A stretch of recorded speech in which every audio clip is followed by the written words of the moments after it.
हरे कृष्ण राधे राधे। प्रथम अंश कली आगमन। एक बार पुराण क्षेत्र में बैठे महर्षि सूत जी भगवान श्री विष्णु की स्तुति करते करते बोले। सूत जी, इंद्र सहित देवतागण, सब महर्षिगण और सारे लोकपालगण अपने कार्य के निर्विघ्न समाप्त होने के लिए जिनकी सर्वदा पूजा किया करते हैं, प्राचीन काल में जिनका यश अनेक वैदिक तंत्रों और शास्त्रों में गाया गया है, उन सर्वज्ञ सर्वाधार विघ्नों के नाश करने वाले अनंत अच्युत और अजन्मा श्री विष्णु भगवान की मैं वंदना करता हूँ, जिनके भुजा रूपी सर्प से पृथ्वी के अत्याचारी राजा नष्ट होंगे, जिनकी भयंकर तलवार से अत्याचारियों का नाश होगा, जो सिंधु देश के सुंदर घोड़े पर सवार होंगे, जो ब्राह्मण के यहाँ उत्पन्न होंगे और जो संसार में फिर से सत्य युग प्रचलित करेंगे, वे कल की भगवान हमारी रक्षा करें।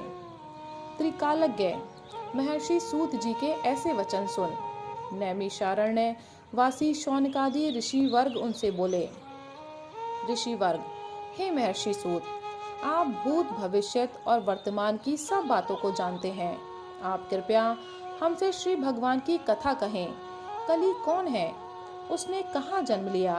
उसने पृथ्वी पर क्या क्या कार्य किए और उस कली ने किस प्रकार सनातन धर्म का नाश कर संसार में पाप फैला दिया? ये सब बातें आप हमसे कृपा पूर्वक कहें।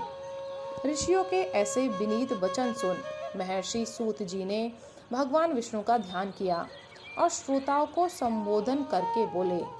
श्री सूत जी, यह होने वाली विचित्र कथा जो मैं अभी आपसे कहूँगा, पहले पहल श्री ब्रह्मा जी ने देवर्षि नारद जी से कही थी। नारद जी ने यह कथा श्री वेद व्यास जी से कही। वेद व्यास जी ने यह ब्रह्मरात जी को सुनाई। यही कथा उन्होंने 18,000 श्लोकों में विष्णुरात जी से कही थी।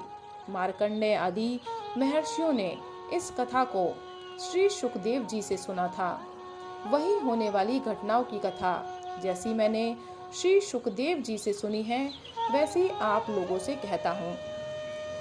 आनंद कंद श्री कृष्णचंद्र जी के बैकुंठ चले जाने पर जैसे कली की उत्पत्ति हुई, उसे मैं आपसे कहता हूँ। ब्रह्मा जी ने प्रलयकाल बीतने पर अपनी पीठ से पाप को उत्पन्न किया। उस पाप को ज्ञानी लोगों ने अधर्म नाम से पुकारा। अधर्म की स्त्री का नाम मिथ्या अर्थात झूठ था। उसकी आंखें बिल्ली की आंखों के समान थी और वह मनुष्य को अति शीघ्र अपने बस में कर लेती थी। अधर्म और मिथ्या के दंभ नामक पुत्र और माया नामक कन्या उत्पन्न हुई। दंभ ने माया के साथ विवाह किया और इनके लोभ नामक पुत्र और निकृति नामक कन्या उत्पन्न हुई। फिर इन दोनों के क्रोध नामक पुत्र और हिंसा नामक एक कन्या उत्पन्न हुई। इन्हीं दोनों से कली का जन्म हुआ। कली का रंग बड़ा काला था। इन मैले कुचैले भयानक काले महाराज का वास जुआ, शराब, स्त्री और सुवर्ण में हुआ। इन्होंने अपनी बहन दुरुत्ति से विवाह किया, जिससे इनके भय नामक पुत्र और मृत्यु नामक कन्या पैदा हुई। इन दोनों के नरक नामक पुत्र और यातना नामक कन्या हुई, जिनसे हजारों पुत्र पैदा हुए। और इस तरह कली महाराज का वंश दिन दूना और रात चौगुना बढ़ने लगा। ये सब धर्म निंदक हुए।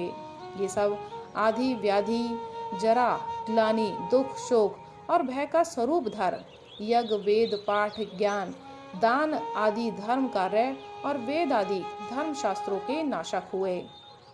असंख्य प्राणी चलायमान क्षण भंगुर कामी मनुष्य का शरीर धारण कर कली महाराज के पीछे चले। ब्राह्मण लोग दुराचारी, अभिमानी, गुरु निंदक, माता पिता की हत्या करने वाले होकर वेद शास्त्र से विमुख हुए और शूद्रों की सेवा करने लगे। लोग धर्म, वेद, रस, मांस बेचने वाले, इंद्रिय लोलुप, संस्कारहीन, कुतर्कवादी, उन्मत्त और दूसरों की स्त्रियों को खोटी निगाह से देखने वाले हुए। उनका आकार छोटा होने लगा। वे पापी हो गए। वे शठ मठों में रहने वाले, थोड़ी उम्र पाने वाले, स्त्रियों में आसक्त और नीचों की संगति करने वाले हुए। वे ब्राह्मण जो लड़ाई झगड़ा करने में चतुर हुए, जो अपने शरीर की सजावट में लगे रहने लगे, जो धनी हुए और जो सूद खाने लगे, वे ही पूजे जाने लगे। सन्यासी गृहस्थ धर्म में आसक्त हुए, गृहस्थ दुर्बल और विवेचनाहीन हुए। सब लोग गुरु और बड़ों की निंदा करने लगे और धार्मिक साधुओं का मान न रह गया। शूद्र दान लेने और दूसरों का धन हड़पने लगे। स्त्री पुरुष की सम्मति ही विवाह हुई। न्यायकर्ता लोग दंड देने में असमर्थ हुए। लोग दुर्बल से घृणा करने लगे। बहुत बकबक करने वाले पंडित हुए। लोग यश की प्राप्ति के लिए धर्म प्रचार करने लगे। धनी पुरुष साधु हुए। दूर देश का जल ही तीर्थ हुआ। जनेऊ ही में ब्राह्मण पना रह गया। दंड ही सन्यासी का चिन्ह रह गया। पृथ्वी में थोड़ा अन्न होने लगा। नदियों में पानी घट गया। स्त्रियां खोटी हो गईं। उनका पति से प्रेम छूट गया। ब्राह्मण चांडाल के यहाँ भीख मांगने लगे। स्त्रियां स्वच्छंद हुईं। बादलों ने कम पानी बरसाना आरंभ किया। प्रजा करके बोझ से दब गई। वे अपने बाल बच्चों को ले जंगलों में चली गई और लोग केवल शहद मांस फल खाकर जीने लगे। लोग श्री कृष्णचंद्र की निंदा करने लगे। यह हाल कली के प्रथम चरण का हुआ। कली के दूसरे चरण में लोग श्री कृष्ण का नाम भी लेना भूल गए। तीसरे चरण में वर्ण संकरों की उत्पत्ति हुई और कली के चौथे चरण में मनुष्य जातियां एक हो गईं। इस समय लोग ईश्वर ही को भूल गए। वेद पाठ, स्वधा, स्वाहा, ओंकार आदि का नाश हो जाने से सारे देवतागण व्याकुल हो ब्रह्मा जी के पास गए। उन्होंने अपने आगे गौ रूपी पृथ्वी को रखा। ब्रह्मलोक में उन्होंने देखा कि वहाँ हर जगह वेद गान हो रहा है।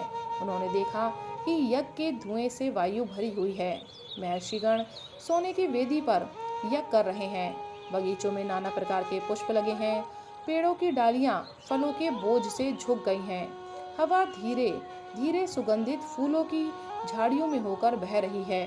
सरोवरों में कमल खिले हैं। उनके चारों ओर भौरे गूंज रहे हैं। पानी के किनारे बैठे हुए सारस हंस मानो मधुर स्वर से राहगीरों का स्वागत कर रहे हैं। शोक से व्याकुल देवतागण अपने स्वामी इंद्र को साथ लेकर ब्रह्मा के लोक में अपने दुखों को सुनाने के लिए पहुँचे। वहां पहुंचकर सब देवताओं ने ब्रह्मा जी को प्रणाम किया। राधे राधे, हरे कृष्ण।